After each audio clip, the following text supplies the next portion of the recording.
Hello everyone, good morning. ছেলেকে দিয়ে আসলাম স্কুলে। আর আজকের ভিডিওটা শুরু করছি প্ল্যাটফর্মের উপর থেকেই। আর সামনেই তো আমার ঘর, তাই হেঁটে হেঁটে চলে যাচ্ছি ঘরে। আর ঘরে আসার মাত্র দেখো ঘরের কি অবস্থা। ঘর পরিষ্কার করতে হবে এখন আমাকে। আর বানিয়ে নিলাম চা। চা খেয়ে কিন্তু রান্না করব। দেখো রান্নাটাও কিন্তু বসিয়ে দিয়েছি। আর এখন করব আম মাখা। চলো দেখাচ্ছি। স্বপ্না দিয়ে আম মাখা করছে, তাই সবাই মিলে খাবো। আর খাওয়ার পর চলো দেখাই তোমাদেরকে। আমি ঘরটাও কিন্তু পরিষ্কার করে নিয়েছি, কারণ স্কুলে যেতে হবে ছেলেকে আনতে। তো এখন যাব ছেলেকে স্কুলে আনতে। বাইরে অনেকটা রৌদ্র, তাই ছেলেকে নিয়ে আসলাম। হেঁটে হেঁটে যাচ্ছি ঘরে। আর ছেলে আবদারে কিছু কিছু কিনা হলো।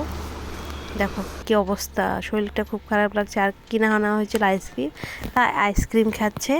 আর এখানে আমি তরমুজও খাচ্ছি। দুইজনে মিলে খেয়ে দিয়ে তারপর ঘরটা পরিষ্কার করে নিচ্ছি।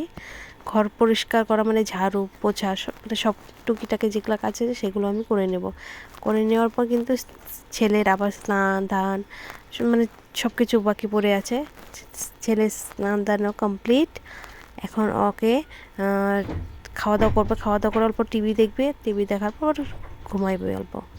ওকে দেখো এখানে কিন্তু পনিরের ঝোল করেছি ছেলের জন্য। ছেলে যেহেতু মাছ খায় না, পনির খাইতে ভালোবাসে, ওর জন্য পনির রান্না করছি। তো পনির দিয়ে ছেলে ভাত খাচ্ছে। ছেলের খাওয়া দাওয়া হলে তারপর কিন্তু আমি খেতে বসবো।